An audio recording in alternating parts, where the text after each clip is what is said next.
Welcome back to the Resolution Room, where we turn tension into transformation through clarity, connection, and consistency.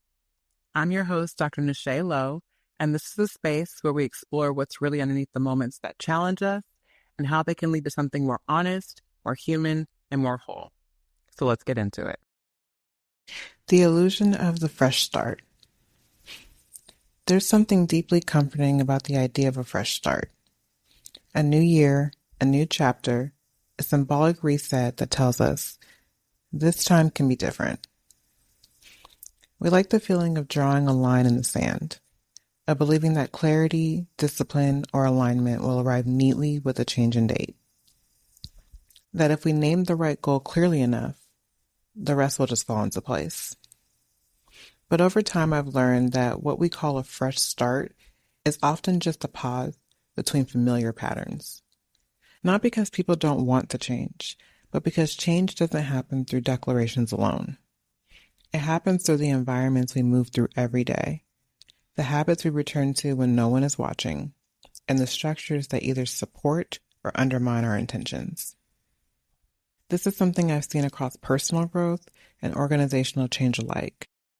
We set ambitious goals, meaningful resolutions, and powerful intentions.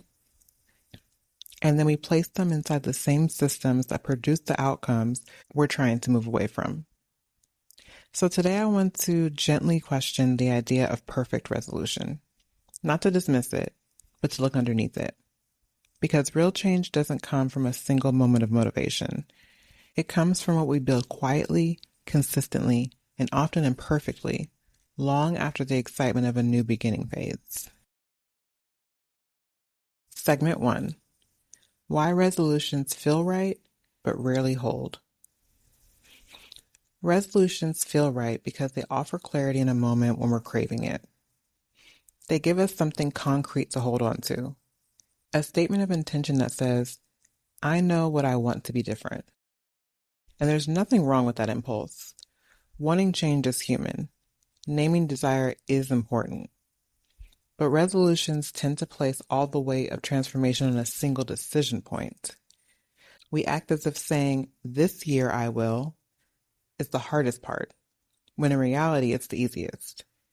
The real work begins afterward, in the ordinary, unglamorous moments when no one is watching and nothing feels particularly inspiring. What often gets overlooked is that resolutions assume our future behavior will be fundamentally different without requiring our environment to change. We imagine ourselves responding with more patience, choosing clarity over avoidance, or prioritizing what matters, while still moving through the same pressures, the same schedules, the same relational dynamics, and the same emotional triggers. And when the resolution doesn't hold, we rarely blame the structure around us. We blame ourselves. We tell ourselves we weren't disciplined enough, focused enough, or committed enough.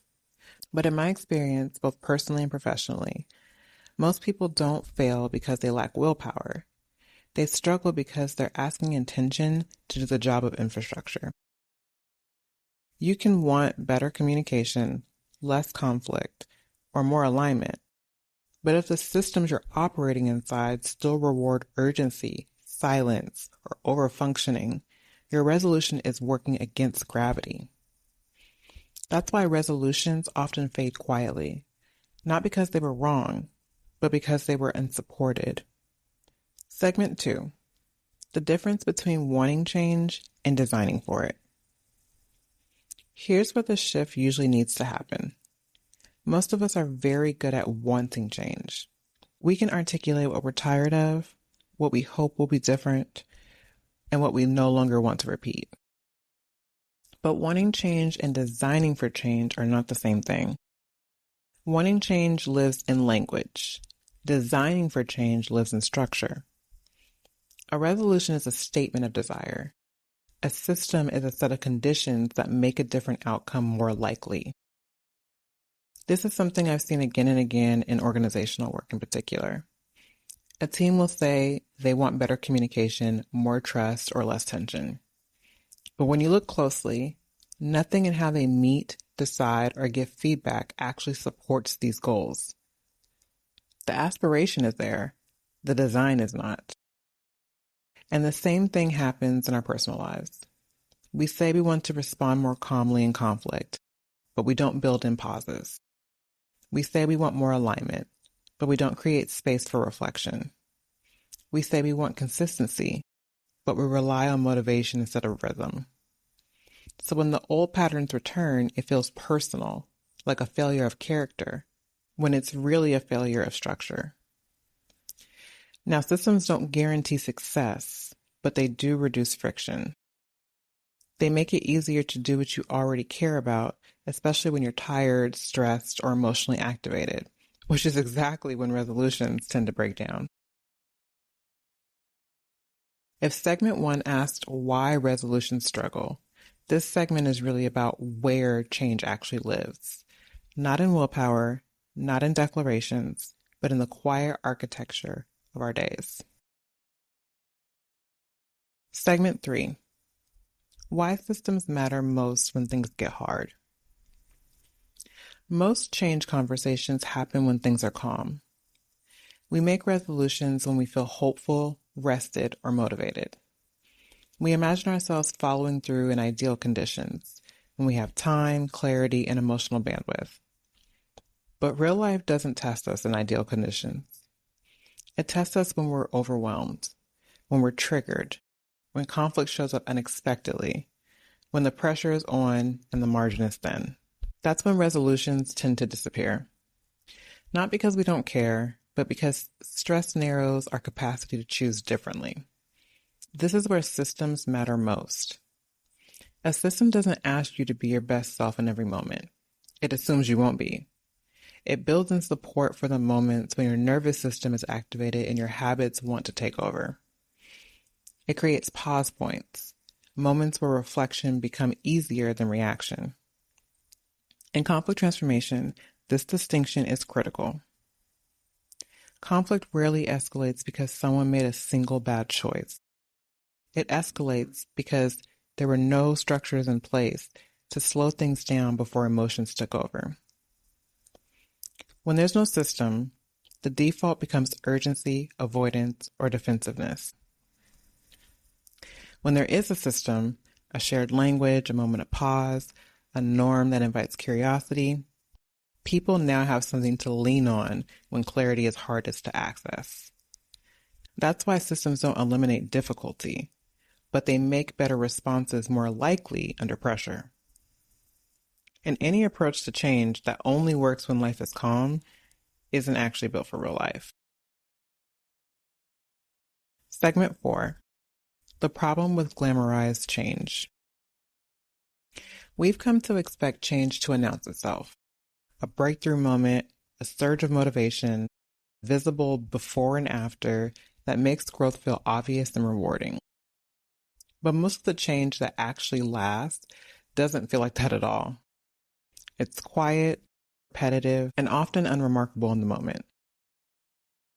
This is where a lot of people get discouraged. They're doing the work, showing up differently, practicing restraint, building new habits, but because it doesn't feel dramatic, they assume it's not working.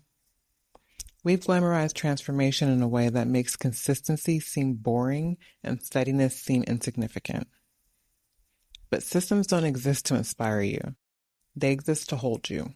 A weekly check-in that prevents resentment from building, a consistent pause before responding that keeps the conversation from escalating, a simple structure for reflection that brings you back to yourself again and again. These practices don't look impressive from the outside. They don't create immediate validation. But over time, they reshape how you move through the world. Glamorized change asks, did something big happen? Systems ask, did you return to what matters? And it's that return, not the breakthrough, that creates real transformation. When you stop expecting change to feel exciting, you make room for it to be sustainable. Segment 5. Building for the person you actually are. One of the most common reasons systems fail is because they're built for an imagined version of ourselves. The version who always has energy, who responds calmly every time, who never forgets, never rushes, never gets overwhelmed. But that person doesn't exist. Real systems work because they're honest. They take into account fatigue, distraction, emotional activation, and the fact that some days you're simply doing the best you can. They don't demand transformation. They offer support. And that's the quiet shift I want to leave you with. Instead of asking, what do I want to achieve this year? Try asking, what can I build that will carry me when motivation fades? Instead of promising yourself you'll be different, consider what structures might help you return to yourself more consistently. Because the most meaningful change doesn't come from a dramatic resolution. It comes from a steady relationship with the systems you choose to live inside. Small systems, honest systems, ones that you can return to even on imperfect days. That's how growth becomes sustainable. And that's how change becomes embodied. As always, thank you for joining me in the Resolution Room. If this conversation moved you, challenged you, or gave you something to carry forward, consider supporting the show. You can explore our wearable wisdom collection in our Mind Shop, where each piece is designed to spark reflection and dialogue.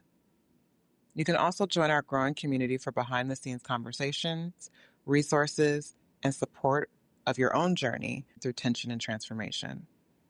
And if you just want to say thank you in a simple way, you can always buy me a coffee. Every gesture helps keep this space going. All the links are in the show notes. And until next time, keep building in the quiet, because that's what will carry you forward.